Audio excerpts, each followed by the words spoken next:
양치할 때 피가 난다. 그러면 꼭 거기에 무언가 문제가 있다는 얘기니까 치과 가셔가지고 주기적으로 점검을 받으시는 걸 저는 추천드리고 싶습니다. 안녕하세요. 작은 차이로 명품을 만들기 위해서 최선을 다하고 있는 일타교정 전문 여자식, 오늘도 여러분들에게 인사드리도록 하겠습니다. 말이 헛나오네요. 네. 안녕하십니까. 반갑습니다. 한 해 한 해 갈수록 치과에 대한 정기 검진에 대한 중요성을 되게 뼈저리게 느끼고 있거든요. 그럼요. 중요합니다. 네. 그 중에 기본이 스케일링이잖아요. 그렇죠. 스케일링이죠. 만약에 스케일링을 정기적으로 받지 않으면 어떤 일이 벌어질까요? 스케일링이라고 하는 건 일단은 치석을 제거하는 과정입니다. 치석이 안 생기는 사람은 스케일링을 안 받아도 되죠. 있어요? 그런 사람? 저입니다. 네, 전 치석이 안 생깁니다. 네, 하늘의 복을 타고났습니다. 아무리 양치질을 열심히 해도 치석이 잘 생기는 사람이 있습니다. 침 성분, 그 다음에 구강 내 세균의 분포도 뭐 등등등에 의해서 다를 수는 있는데, 어쨌든 정기적인 검사를 안 하고 스케일을 안 받는다. 만약에 치석이 잘 생기는 사람이라면 뼈가 흡수가 됩니다. 치석은 뭐냐면 calcified plaque이라고 해서, 플렉은 세균막이에요. 세균들이 그냥 똘똘똘 뭉쳐가지고 딱딱해졌다는 걸 의미하는 거죠. 걔네들은 일반적인 브러쉬로 떨어져 나오지 않아요. 강력하게 붙어있기 때문에. 따라서 강한 힘으로 제거를 해야 합니다. 다시 말씀드리면 어쨌든 이 치석이 존재하게 되면 2, 3mm 내에는 뼈가 살 수가 없어요. 왜냐하면 거기서 계속 톡신이라는 독소가 나오기 때문에 뼈가 계속 흡수가 됩니다. 근데 흡수가 되면 그 밑으로 치석이 또 생기겠죠.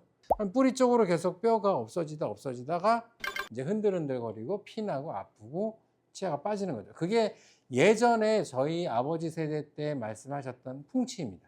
저희 이제 직원에 아는 분이 있었는데, 여기 이제 중절치 다 뽑으라고 했어요. 다 뽑으라고 했는데, 제가 일주일에 한 번씩 스케일링 해주고 RP 해주고, RP는 루트 플래닝이라고 해가지고 스케일링보다 한 단계 위에 마취해가지고 깊숙한 곳에 있는 치석을 제거하는 건데, 관리를 해가지고 지금 잘 사용하고 있습니다. 앞니 같은 경우는 사실 그렇게 살릴 수 있습니다. 교정 전문의들이 사실은 잇몸뼈와 관련된 치주과 의사하고 되게 밀접해요.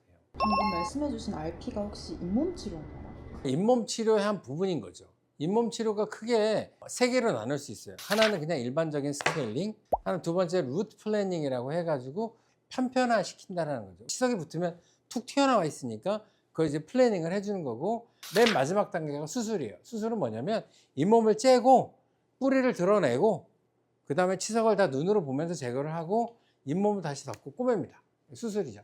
사실은 수술하는 것보다 아주 자주 스케일링이나 RP라는 게 치주 건강에 훨씬 유리하다라는 게 제가 믿고 있는 바 신념입니다. 제가 치료하는 영상을 보니까 막 피가 엄청 나더라고요. 혹시 치료 받을 때 통증이 심한가요? 피가 많이 난다는 거는 염증이 되게 많다는 거고요. 도리어 피가 많이 나면 안 아파요.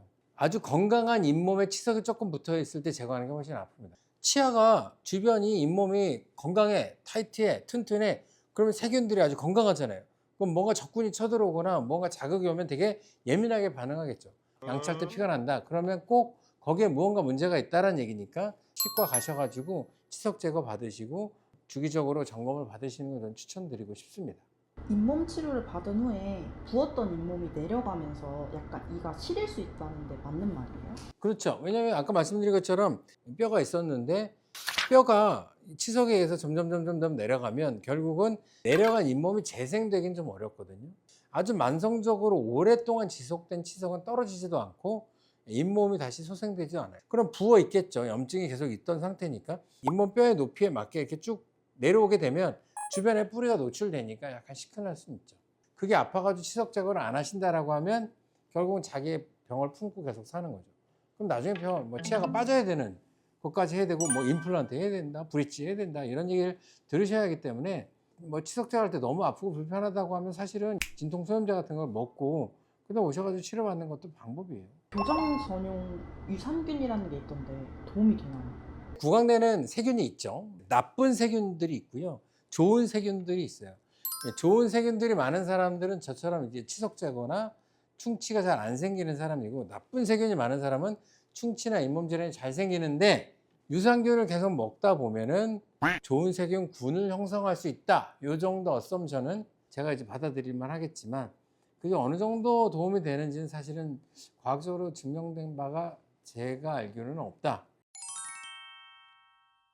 건강하게 사셔야죠. 튼튼하게 사셔야 되고 행복하게 사셔야 됩니다. 치과의사 입장에서는 건강한 치아를 유지하는 방법은 결국은 검진이다. 그때 치과 의사가 치석 제거를 해야 된다면 하듯이 하시고, 치석이 많다 그러면 좀 더 자주 가시고, 이런 방식으로 해서 자기 몸을 잘 케어하기를 소망합니다.